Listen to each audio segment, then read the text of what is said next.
এই ছবিটা এখানে দিয়েছে বলে আরো বেশি খারাপ লাগছে, তাই না? ও আমাদের কত ছোট, ও আমাদের ভাই হয়, তাই না? এটা রাখাটা উচিত হয়নি সত্যি। আজকের ব্লগটা ঠিক কিভাবে কি কথা দিয়ে তোমাদের সাথে শুরু করব সেটা আমি নিজেও বুঝতে পারছি না, জানো। আজকে আসলে বাড়িতে এসেছি, বাড়িতে পা রেখেই মেইন গেট দিয়ে যেই বাড়ির মধ্যে ঢুকলাম আর সামনের দিকে চোখটা পড়তেই যখন দেখলাম ভাইয়ের এরকম একটা ছবি রয়েছে, বুকটার মধ্যে না কেমন যেন ঠান্ডা হয়ে গেল সাথে সাথে সব কিছু, জানো। আসলে ও আমাদের অনেক ছোট, আর সেইখানে ওর এরকম একটা ছবি আমরা কখনোই বড়রা এগুলো চোখের সামনে সহ্য করতে পারি না গো। কখনো এটা কল্পনাও করতে পারিনি যে রজনীগন্ধার মালায় একটা ফ্রেমের মধ্যে ছোট্ট ভাইটা বন্দি হয়ে থাকবে সারা জীবন। এমনিভাবেই নাকি আমরা বড়রা ওকে দেখে যাব দু চোখ ভরে। ভাইটা যেখানেই থাকুক ও যেন খুব ভালো থাকে, শুধু ঈশ্বরের কাছে এটুকুই প্রার্থনা করব। আর সারাটা জীবন আমাদের হৃদয়ে ও এমনিভাবেই চিরস্মরণীয় হয়ে থাকবে। একই রকম অফুরন্ত ভালোবাসা নিয়েই স্মৃতির মণিকোঠায় ওকে আমরা রেখে দেব। আচ্ছা, এবার তোমাদেরকে বলি কি কারণে আমার এত তড়িঘড়ি বাড়ি আসা।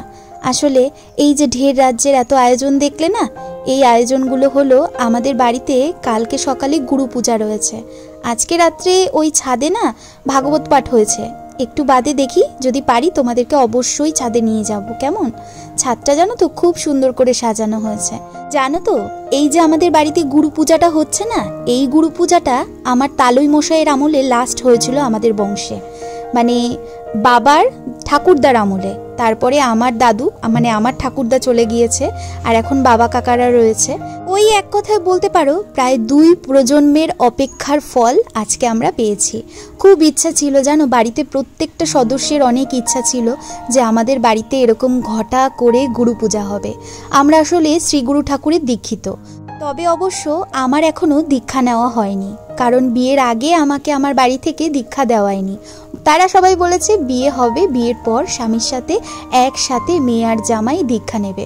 বাড়ির যারা অন্য ছেলেরা রয়েছে তাদেরও একই হবে, মানে আমার ভাইয়েরও তাই হবে, মানে ওর বিয়ে হবে, বিয়ের পর স্ত্রীর সাথে একসাথে দীক্ষা নেবে, তাহলে নাকি সেটা বেশি ভালো হয়। আমারও অবশ্য দীক্ষা নেওয়ার না ভীষণ ইচ্ছা জানো, কিন্তু এখন না দীক্ষা দিচ্ছে না। তবে জানি যেদিন সময় হবে সেদিন সবটাই ঠিকঠাক হয়ে যাবে। আসলে বলে না সময়ের আগে কিছুই হয় না, আমরা যতই চাই না কেন, তাই না বলো? আর এই হলো আমার পিসিমণি এখন ওই শ্রীঘট আঁকছে। কালকে তো বাড়ির সামনে ওই কলা গাছ, ঘট, তারপর এরকম শীশালা ডাব লাগবে, তো সেইগুলো এখন না রাত্রিবেলা সবটাই রেডি করে রাখছে। বর্তমানে আমি ভীষণই কাজে ব্যস্ত হয়ে পড়েছি, যে কারণে না তোমাদের সাথে সেরকমভাবে একটা ভিডিও শেয়ার করা হচ্ছে না। কিন্তু জানি প্রচুর মানুষ তোমরা আমাকে কমেন্ট করছো যে দিদি তুমি কেন বড় ভ্লগ দিচ্ছ না। আসলে সত্যি কথা বলতে না সময় হয়ে উঠছে না জানো, কিন্তু তা সত্ত্বেও আমি চেষ্টা করছি 2-1 দিন বাদে বাদে হলেও যাতে তোমাদেরকে একটু ছোট্ট ছোট্ট ভ্লগ দিতে পারি, কারণ আমি জানি তোমরা সেই ভ্লগগুলো দেখতেও ভীষণ পছন্দ করছো। আর এখানে পিসিমণির দেখো পুরোটাই কিন্তু হয়ে গিয়েছে। এবার না একটু ভাবছি ছাদে যাব, কারণ ছাদে অনেকক্ষণ হয়েছে বাড়ি এসেছি, কিন্তু এখনো পর্যন্ত জানো একটু না ছাদে যেতে পারিনি। আচ্ছা এবার চলো তবে একটু ছাদের থেকে তোমাদেরকে নিয়ে ঘুরে আসি। তাহলে আমি মাইকে রাখি, তাহলে আর কালকে দিয়ে হবে না। দাদুগুলো নিয়ে আসে একবার মাপ দিয়ে নি। হ্যাঁ লক্ষণ দিয়ে নি। বুঝেছিস? এই রে, একটা কথা তো জিজ্ঞাসা করতে ভুলেই গিয়েছি। আচ্ছা তোমরা সবাই কেমন আছো একটু কমেন্ট করে জানিও তো আমাকে। প্রতিটা দিনই আগে যখন ব্লগ শুরু করতাম তখন তো জিজ্ঞাসা করতাম, কিন্তু আজকের ব্লগটা এমনভাবেই শুরু হয়েছে না, সত্যি কথা বলতে মনটা তখন খুবই খারাপ ছিল। আর চলে এসেছি ছাদে, দেখো ছাদটা পুরোটা একদম পাল্টে গিয়েছে না বলো, কি দারুণ দেখতে লাগছে না?